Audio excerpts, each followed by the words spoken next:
Gea Habibu aliwafahamisha kwamba ugeni tulikuwa nao leo. Tumewaambia kwamba leo tuko na Seif Kisauji. Babu wa TikTok. Huyo hapo sio anaenda wapi? Nimeona chombo chake kiko chini pale kimeandikwa babu wa TikTok. Kinini? Chombo. Kipando. Gea unauliza una chombo? Hapo sasa. Kwa hiyo Gea unaniambia kwamba huyu ndio alikuwa mwanzilishi wa Bablum. Ndio ya kwake mwenyewe, Bablum Modern Tarab. Ni Bablum. Bablum. Mkiongea saga Bablum. Bablum. Mwisho kuna M, Bablum Modern Tarab. Yes. Bablum ndo ina wimbo wa Asu. Yes. Ni Sambano kawimbia pale. Kawimbia pale Bablum. Zipo nyimbo nyingi. Kuna nauguza nyonda. Nauguza nyonda. Ile mwambieni nampenda. Alafu unajua taarabu za Kisauji pia ziko tofauti kidogo na taarabu nyingine. Uko ukisikiliza kama ile Asu hiyo nauguza nyonda. Na kuna ile wewe amshobokea. Shobo. Fatuma wimbo wa Shobo pia Bablum. Kaimbia Bablum. Na kwenye bendi yake mwenyewe alikuwa kuna ndugu zake huyo. Kuna Fatima Kisauji sio nani lakini walishafariki. Dada zake alikuwa anaimba nao kwenye ile bendi yake. Alafu alikuwa na mkewe mzungu. Na yeye pia alikuwa anaimba taarabu mzungu. Usiniambie. Kia Mungu ile wimbo sio hata uko sijawahi kuona siku nyingi mwenyewe atakuja kutoa. Lakini jinsi anavyokwenda current kwa sababu mpaka sasa hivi ndio hivyo babu wa TikTok. Maarufu sana kwa ajili hiyo. Na zamani shughuli zake kiukule alikuwa anazifanyia Tanga. Maisha yote Dar es Salaam ni miaka hivi karibuni. Shughuli zote alikuwa anazifanyia huko. Kabisa Tanga nje ya nchi. Kwa hiyo Dar es Salaam. Kwa hiyo hata hiyo Bablum pia ilikuwa Tanga? Yes. Ikija Dar es Salaam unakuja kufanya kazi tu. Nilivyoingia Bablum niliingia kwa kishindo hatari. Kuna mwanafunzi mmoja tulikuwa tunasoma naye kipindi kile tunasoma Ilala. Tunasoma wanafunzi afu naambiwa huyo siku hizi ameingia kwenye taarabu anaimba Bablum. Kawa star kweli anaimba Bablum. Alikuwa anaitwa Rehema, sijui alikuwa anaitwa Rehema nani. Alikuwa anaimba akiwa mdogo sana. Yani hivyo. Enzi hizo. Baada ya zilizokiki tutakuwa naye aliyeko kiki sana. Ana kiki kila siku mitandao. Kuna kiki moja sio ya nchi naikumbuka. Ndio tunapata bahati babu wa TikTok tutakuwa naye live ndani ya dawati. Kwa utakuja kuzungumza. Na tumeungana naye kwa sasa asikilize tu dawati letu linaloendelea. Maana si mchache wa maneno nyumba ya maneno hiyo. Maneno ya kutosha. Umemuona namna ambavyo anaweza kukabiliana na comments za waja. Labda katika comments gani naweza ngakutajia katika 2-3 hizi ambao huwa kidogo inakushtua inakutikisa. Kwa mfano, nishawahi kuona comments ambayo inaambiwa wewe babu umri ushafika akafanya ibada. Kuna comment nyingine kukutana na wewe mzee tulia ule watoto. Na kuna comment nyingine yani wewe babu naye kama ana miaka 18. Katika hizi 3 ipi ambayo kidogo inaweza kukutikisa? Aisee nimekufa ganzi. Hakuna wala haipo. Unajisikiaje? Nasikia raha mpaka nazimisi saa nyingine. Wallahi. Kwa sababu wakumbuka Gea miaka ile mmeniita ile 2019 sijui 20 hapo. Nilikuwa napata makomenti mabaya 900 700 kwa siku. Sasa hivi 3 4 yani mpaka sasa wamechoka. Wamechoka wenyewe. Wengine nashukuru wananifuata inbox wananiambia babu tulikuwa hatujakuelewa. Wajua mimi natoa elimu kupitia utani. Sasa ukikurupuka tu pale mwanzo bila kupata thimu nzima, kila binadamu ana uwezo wake, umeona kuna mwingine anafanya kwa hivi, mwingine anafanya kwa hivi. Kwa hiyo bana hilo sahau kabisa. Ukasiriki. Kabisa. Na unawajibu fresh huko unatabasamu. Sasa yeye anachukua comment zao anaziona alafu anajibu. Ile sasa natoa elimu kwa sababu wajua jamii yetu akiona labda mfano mtoto ka comment kamkashifu mtu mzima kama huyu, usipoijibu vizuri ile kuokoa kizazi, kijana mwingine akiona atamfuata yule kijana mwenzake kuona kwamba hili zeni lipuuzi. Ndio maana zile nachukua ile comment na iweka afu nawapa elimu. Hongera sana kwa sababu asante. Kwa makuzi yako mlikuwa wakati huo dunia haikuwa hivi ilivyo sasa ambapo tunasema dunia ya utandawazi, lakini sasa hivi wewe unaenda na wakati. Hongera sana hiyo. Asante. Mimi naweza kusema namshukuru sana firstborn wetu. Alinichukua tangu mwaka 72 kwenda kusoma Nairobi. Mpaka East African Community inavunjika sisi tunarudishwa huku. Hata Kiswahili nilisahau kidogo. Kwa hiyo hata uimbaji wangu kumbe ndio maana unajua Kiingereza. Kiingereza. Kinge yote hata kinge. Kwa hiyo aliporudi Tanga pale akaniingiza kwenye shule ambayo ni madarasa ya Kizungu. Umeona, kwa hiyo zile makapikapi nayo. Na ile kuja kupata bahati tena kwenda Marekani. Lakini nilipofika Marekani kwanza nilikuwa siwaelewi mpaka nikaenda English course. Wanang'ata maneno. Una meza. Hatari kabisa. Kizungu chako kutoka nacho Tanga. Kwa ukiunganisha vile vitu, mimi mfano kama hivi ninavyomuimba ninavyomuigiza Elton John. Yaani mimi niko katikati ya Elton John na Watanzania au jamii. Ndio maana wanasikia kila neno ninaloliimba pale fluent. Kwa sababu kumfikia Elton John siwezi. Ndio. Lakini kuwapita Watanzania wengi naweza. Dau Babu Saudi hapo katikati hapo. Babu Saudi hapa amezungumza namna ambavyo alikuwa anashindwa kungamua lugha ya Kiingereza wanavong'ata maneno wale. Kuna mwaka mmoja sisi tulipataga mgeni Marekani. Katika mazungumzo yake tukasikia anasema unakula ndizi we. Kumbe alikuwa anasema you should stay in a cool and easy way. Kazani? You should stay in a cool and easy way. Sasa pale tulisikia unakula ndizi we. Kwa nacheka. Ndizi hakuna hapa kambe na. I say that you should stay in a cool and easy way. Mimi that's all it kaelewa sasa hivi. Au nani cool but nice. See you na mwanae. Nisikia Patrick Kluivert na mwanae uwanjani. Ulisikia hivyo? Kati ya mpira yule Kluivert unamjua? Patrick Kluivert namjua. Nimesikia Patrick Kluivert na mwanae. Kumbe namba 9. Patrick Kluivert na mwanae. Namba 9. Kajua namba 9. Namba 9. Namba 9. Ulisikia na mwanae. Mwanae. Nisikia Patrick Kluivert na mwanae. Kumbe Patrick Kluivert namba 9. Namba 9. Kufika kule Indiana Bloomington sasa mimi mbona naenda Marekani kana naenda Muheza? Mimi siondoki sasa hivi bwana, hebu ngoja. Alafu nilienda vizuri, nilienda na ngoma za asili. Maana mimi nacheza mpaka ngoma za asili, unajua mimi mtukutu. Magazeti yale yaanzia Heko, Mzalendo yote ni basi naonekana bonge la star.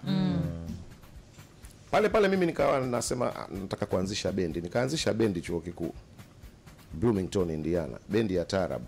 Nikaita Toto Tundu ya graduate students ambao nimewafundisha, yani nilikuwa hawana nafasi sana muda. Kwa hiyo wanapata kama masaa 3 kwa siku 2 kwa wiki. Kwa hiyo sasa bendi yangu inatembea kwenye vyuo tofauti kwenda kutambulisha muziki wa taarabu. Bwana. Tena hizo nitakurushia gea hizo za taarabu. Zilikuwa kwenye VHS. Kuna mzungu kule rafiki yangu alikuwa yeye anapiga gitaa. Yeye pia ni mtafiti. Kwa hiyo aliziconvert akanirushia nazo nyumbani. Ambazo niko na bendi ya wazungu wanaimba taarabu. Yeah. Okay. Na katika 15 bora wakati ile dada bado yuko na mtoto wake huko. Yeah. Yuko na mtoto wake.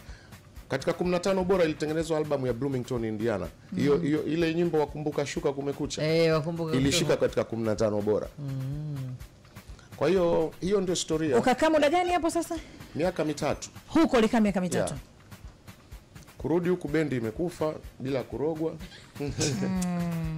Sasa wakati huo miaka 3 huko kuli. Unamsindikiza yule dada. Bado ni marafiki tu. Bado ni ndugu tu. Tulifanya sikiliza, nilikosa permit. Lakini watu wengine hawezi kuelewa. Wao wanafikiri urafiki wa mwanamke na mwanamume ni lazima kitu fulani. Tulifoji sisi. Umeona karatasi ya ndoa. Kwamba lazima huyu apate permit, work permit. Okay. Kwa hiyo tukaenda. Ikabidi awe kama mke wako. Mimi basi nilikuwa najua mke wako. Hapana. Ule urafiki ulishibana sana. Umeelewa watu wengi watudanganya. Shauri yenu. Maana nyinyi hamkuwepo. Kwani ulikuwepo? Hapo sasa, kwani ulikuwepo? Kwa hizo stories of woman na mke wako mzungu, mke wako akiamua mimi ninavyojua pia. Kwa kipindi kile watu walikuwa wanasema mke wake ndio mke wake, na mimi ndio nilichokuwa najua.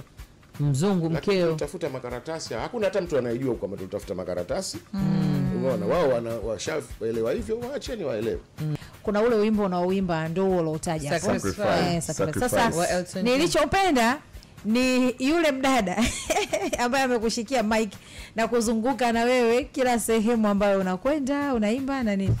Sasa kwenye comments pale mambo yakaja mengi. Kwa nini asishike mwenyewe sasa akamaliza kabisa kazi? Kwa nini na hapo sikute baba TikTok afanya makusudi? Mimi nimependa ile, yani yule dada akata imeleta pia utofauti wa kujadili kwa nini nikasema ndo mambo ya Ulaya nini ya Saudi.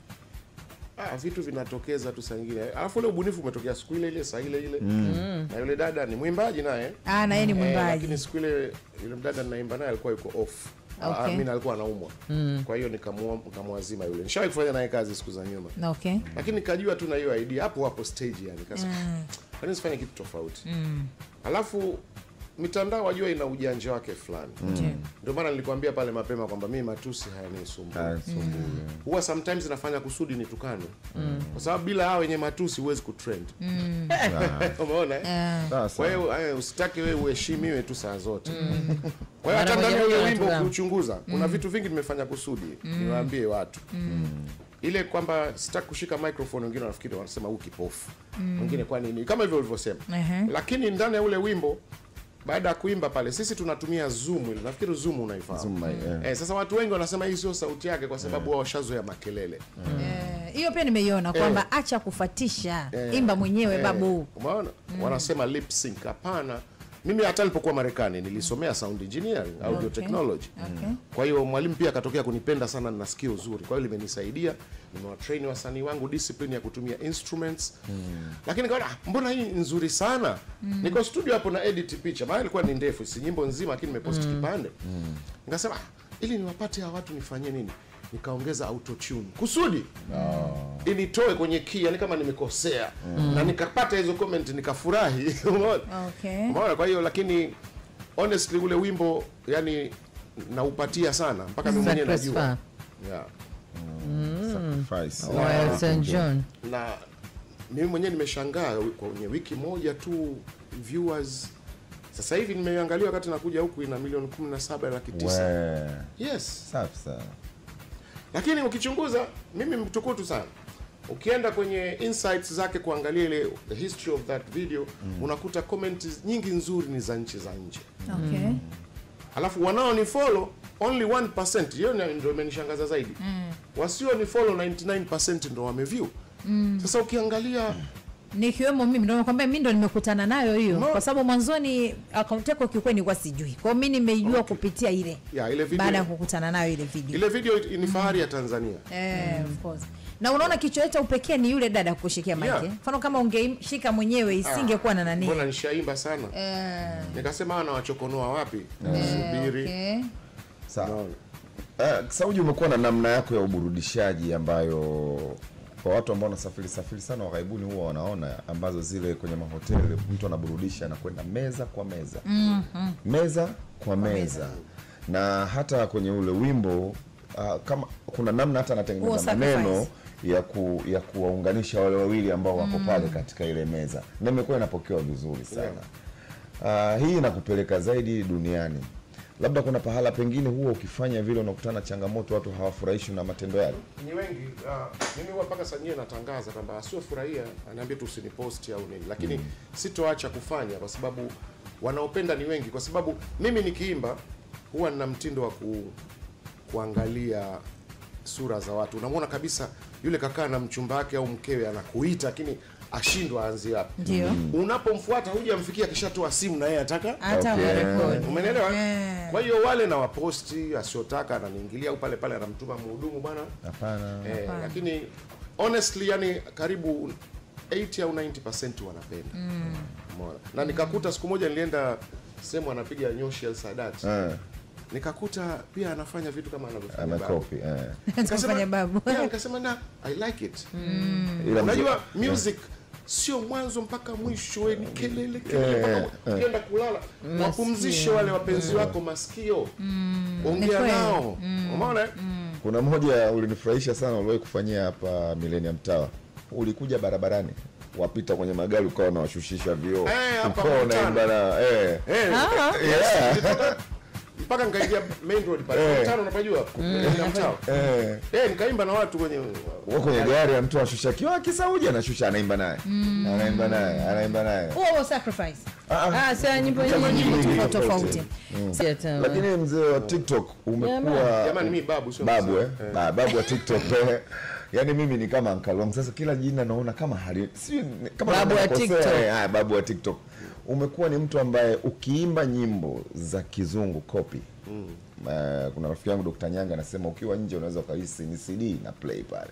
Kwa namna ambavyo una uwezo wa kushika maneno kwanza, una uwezo wa kutengeneza ile accent yenyewe iliyotumika.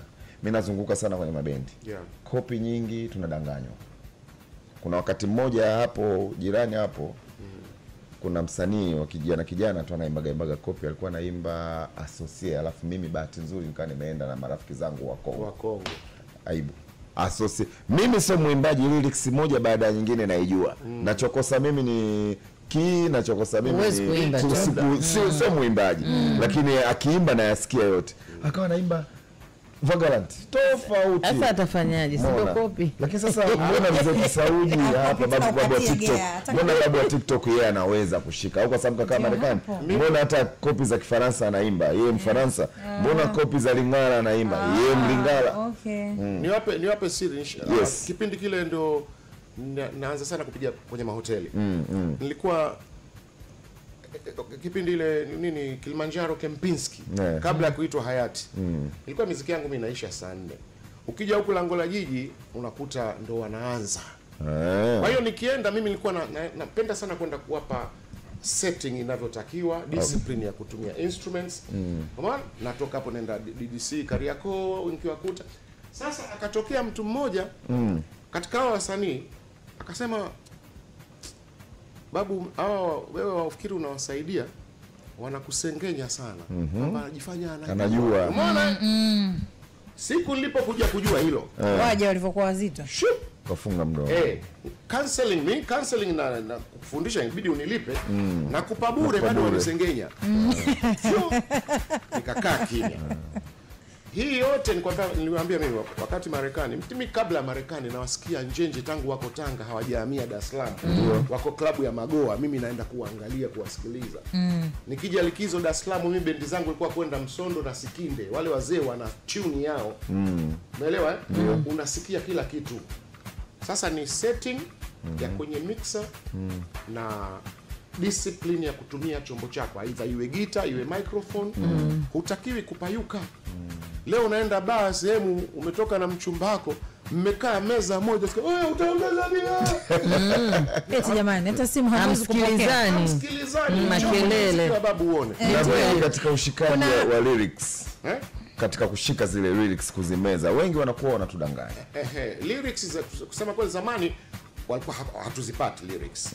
Kwa hiyo kama mtu alishaambukizwa uongo wa kuimba vile, kumbadilisha ni ngumu.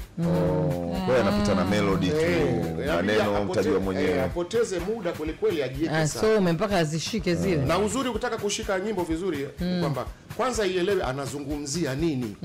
Ndio mashairi yatakaa kichwani. So nataka kubeba mashairi. Unajua hata kimemkumbusha. Mmoja nimekwenda lango la jiji anapiga bendi ya rafiki yangu wa Tunis. Pia kauti mpaka leo mnaimba na vitabu. Kitabu utakiwa kikiweka pale ni kumbukumbu tu wachukue. Lakini unamkuta mdada akasema mstari kwa mstari. Punguzeni kunisema, angalia hata wapenzi. Nikasimama pale nikatoa speech 40,000 ile. Nikamwambia sikizeni, mimi natunza 40,000, nipeni kitabu nikanacho mpaka show ishe muimbe nyimbo.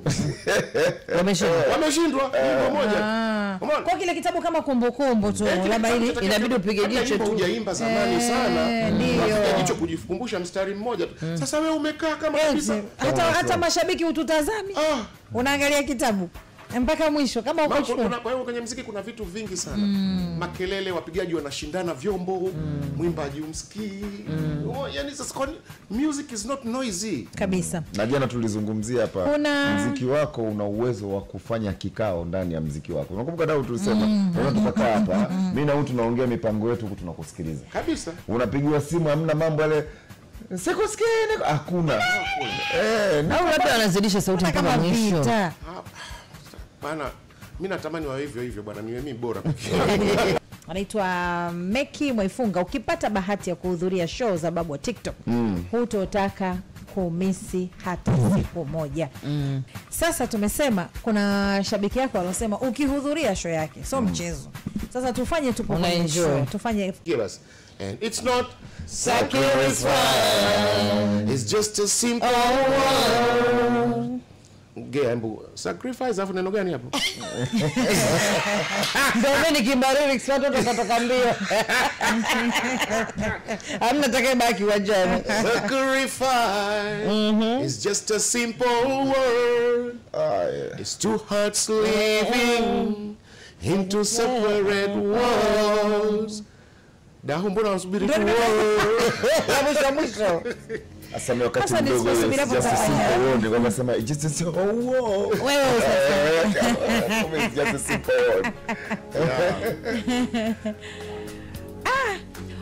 Wimbo unaweza ukamaliza show yako watu hawajaomba wimbo. Sasa kuna mtu mwingine anatokea kwenye comment asema huna nyimbo nyingine. Sasa watu watakanyanya nini mzee madafu sasa eti. Yaani kuna mtu kiona sura yake tu mpaka anakuja kusimamia hivi. Huko naimba. Yaani masaa yashapita mbona haujaimbwa au mbona? Okay, sawa sawa. Anakuja kukusalimia kusudi mambo babu safi. Tupo bwana. Kwamba bado hujaimba. Ushapata.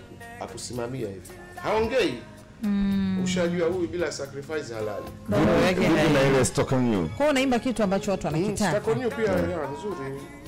Inafanya vizuri kwenye page yangu. Tukumbushe kidogo kwa sababu kuna vijana wa juu sisi wakongwe na gea tunazikumbuka. Stuck on you. Umeona mzigo. I've got this feeling down deep in my soul that I just can't lose. Guess I'm on my way. Need a friend.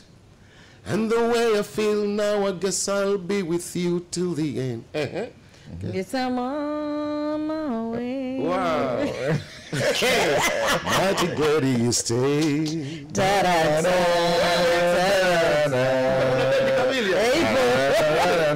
Bendi ya mdomo.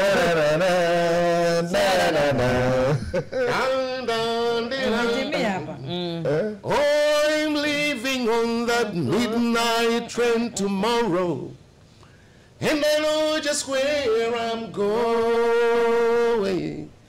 I pick up my troubles and I throw them all away. Waje kwenye show za babu bwana, sio kwa kweli. Wataenjoy na mambo yote hayo. Balaa kabisa. Umeona sasa watu wanavyoenjoy. Alafu changanya na mninginio huko hewani pale, watu tofauti. Kwa hiyo unaenjoy sana. Kabisa. Alafu kuna mdadako anaimba huyo. Nani kuna msichana pale mwembamba hivi. Anaimba sana. Anaimba sana hiyo. Mimi nilikuwa shabiki sana enzi hizo kule Mnazi Mmoja pale. Nakumbuka. Kwenda sana tulia pale. Wewe tena? Tena. Mimi sina mambo ya starehe hata kupita mambo ya muziki. Lakini kuna za kwako mwenyewe pia. Za kwangu zipo nyingi tena. Mimi sasa hivi ni washauri tu hata watunzi wenzetu. Kuna idea nimeipata mpya ambayo nahisi inanipeleka vizuri. Na mimi sio mchoyo. Watumie sana motivation speakers kutengeneza ujumbe. Okay. Kwa sababu ujumbe wa hawa motivation speaker aidha wawe wa nje wa Tanzania wapi unakuwa haufi, ni kitu halisi. Yes.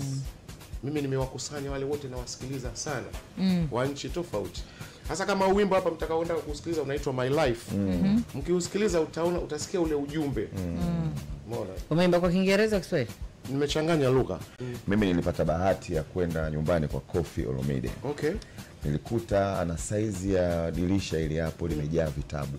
Wewe. Vitabu.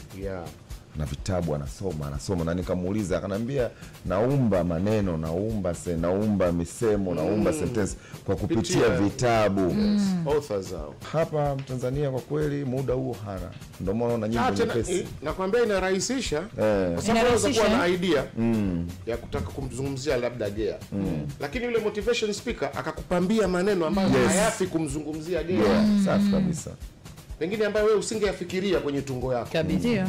Wewe sikiliza wimbo unaitwa My Life wa babu wa TikTok. Twende na My Life ya babu wa TikTok. Saif Kisauji.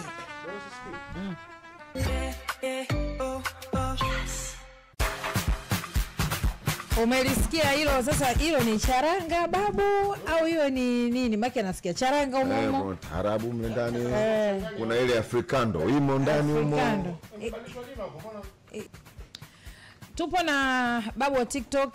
Akaunti yake ya Instagram ni babloom_Kisauji. Kwa wewe ambaye unatusikiliza kwa muda huu hapa na unahitaji kumfollow kuweza kujua maki tunayozungumza, lakini nawe mwenyewe unafuatilia show zake unaona okay, kumbe ile bwana yule mdada yule anakushikia mic ungeipin kabisa ile pale. Maki wewe mwenyewe iko pin ile. Sasa hivi nimechungulia hapo do. Watu wamezidi kuwa wengi. Bwana niharakisheni nataka kwenda kazini. Hapa kazini ndio upo hapa. Leo naimba leo. Sawa. Leo tuje kwenye tunamalizia. Tunataka kujua muziki umekufikisha wapi? Umekupa manufaa gani? Mafanikio gani umeyapata katika muziki wote kwa ujumla tangu ulivyoanza mpaka sasa hivi? Kikubwa ninachokipenda na ninachokisimamia na ninachokifurahia ni furaha yangu kwa sababu nafanya kitu ninachokipenda. Safi. Hiyo ni step moja kubwa sana. Na mtu anayefanya vitu vya namna hiyo kumtoa ni kazi ngumu sana. Unajua waweza ukaajiriwa lakini uipendi ajira, watafuta mshahara. Kwa hiyo hilo ni kubwa kwangu. Alafu la pili ni kujuana na jamii kubwa sana. Unajua maisha hata uwe milionea kama huna watu umeona mtihani. Kwa hiyo mimi sisemi kwamba eti imenipa mamilioni au pesa. Nashukuru. Yani mahitaji yangu simsumbui mtu na umri huu, watoto wangu wote. Maana wengine saizi ningekuwa kwenye kibaraza cha kahawa nimekaa nacheza bao. Ndio. Lakini sina mpango huo na yani akilini kwangu na kama miaka 35 zaidi ya kuimba. Kwa hiyo tusiulize swali la lini utastaafu muziki. Kwa masuala ya kustaafu sina huo mpango. Mimi nawaza kuishi, siwazi kufa. Okay. Yeah. Watu wazima wenzangu wengi anawaza basi kesho itakuwaje. Mtu anajipa miaka kadhaa mbele ajipunguzie miaka michache. Mimi siishi kwa kuwaza kufa, naishi kwa kuwaza kuishi. Okay. Kwa hiyo bado umekupa furaha. Bado unaiona 35 ya kuendelea kufanya muziki. Au zaidi ya hiyo. Au zaidi ya hiyo. Muziki umempa furaha, umempa na watu. Umempa na watu. Na watu wananipa connection. Kabisa. Tajwa watu. Wale wenye matusi kwa nini mnawaambia hawanikeri? Hakuna hata mmoja ananipa kazi.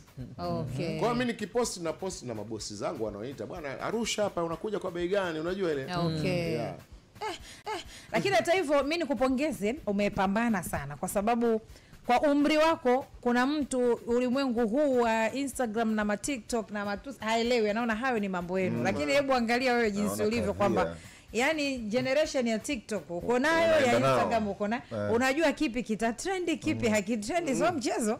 Ni wewe mwenyewe peke yako au vijana wako nyuma pia? Ni mimi kama vile nilivyowaambia, yani mimi tangu ile nimepelekwa kusoma Nairobi kwenda kule tena Marekani nikakutana na hata ma TikTok na nani, ilikuwa ni Facebook tu kipindi hicho, Messenger au zile ndo tunatumia bado. Kwa ni mitandao tu imebadilishwa majina na mfumo ukawa more advanced.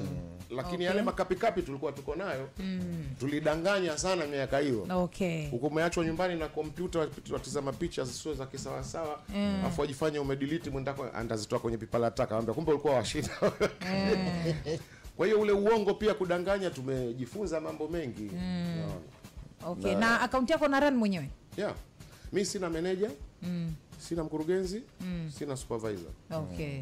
Kila kitu wewe mwenyewe. Na washauri wangu wawili tu ambao kwanza pia hawapo hapa. Mmoja yuko Oman, mmoja yuko Marekani. Sasa mpaka jambo liwe mpaka upige simu leo lazima uwe na mshauri wa hapa pia. Maana ya hapa yanamalizwa hapa wakati mwingine. Siku hizi una sign hata mkataba kwenye nani bwana, auto nini zile. Yeah. Na okay. Hao ndo washauri wako, huna mwingine. Familia, una watoto wangapi? Na watoto 7. Na watoto 7. Na mama yao? Hapana. Niko peke yangu. Huna mke? Sina. Kisa.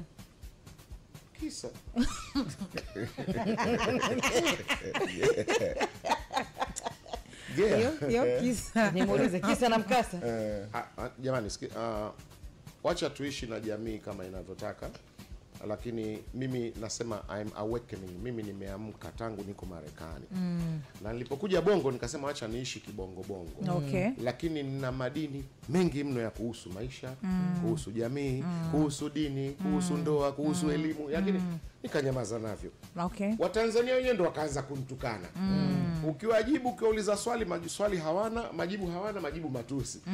Kwa hiyo mimi natamani kila mtu ataamka kwa wakati wake. Sawa. Umeelewa? Kila mtu atashtuka kwa wakati wake. Kuna madini mengi kuhusu maisha, kuhusu ndoa, kuhusu ila kanyamaza navyo. Tupe madini kidogo kuhusu ndoa. Wanandoa nini unawashauri wakati unanyanyuka hapa unaondoka? mtaacha ni mfano mshauri Gea. Unamshauri nini? Mtaacha nitukane. Yaani akili nilionayo mimi sasa hivi. Ningekuwa nayo wakati nina miaka 25 nisingeoa. Okay. Ulishawahi kuoa huko nyuma? Okay. Mara ngapi? Mara moja tu. Okay. Kwa hivyo mwache mkeo mpaka leo hujaoa tena. Na hukuwahi kuoa mitala. Atakuwa wanasemaje kapigwa na kitu kizito. Hizi tukakutana na jambo. Hukuwahi kuoa mitala. Ulioa tu mke mmoja mkacha. Yaani ingeweza zaidi ya mke mmoja. Huyo mmoja mwenyewe kizaza. Na kwa nini kapigwa na tukio babu wa TikTok ndio maana mpaka leo hajaoa. Kitu gani ambacho hautakisahau katika safari yako ya maisha kwa ujumla? Yaani kiliwahi kutokea? Mimi nina mtindo mmoja, ndio maana naambia jamani mimi niko tofauti. Mimi nina mtindo mmoja, sieki vitu kichwani. Okay. Yaani mimi mfano kama Gea kaniudhi kupitiliza.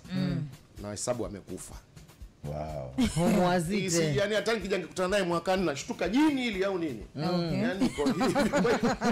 Kwa hiyo hata kitu kwamba sitakisahau, sitaki kuwa nacho. Okay. Yeah, sina cha kukikumbuka. Bala. Mimi jamani nataka vipi? Kweli? Nakwambia kweli. Mimi ukiniudhi kimtindo kawaida na kuignore tu. Poa imeisha. Lakini ile kwamba umeniudhi kabisa kwamba nikae nalo moyoni, na hesabu umekufa. Uliwahi kuandika talaka kwa mkono wako? Ulishawahi kuandika? Yeah. Uliandika kwa awamu au uliandika moja kwa tatu? Moja tu. Okay. Moja tu. Mpaka leo.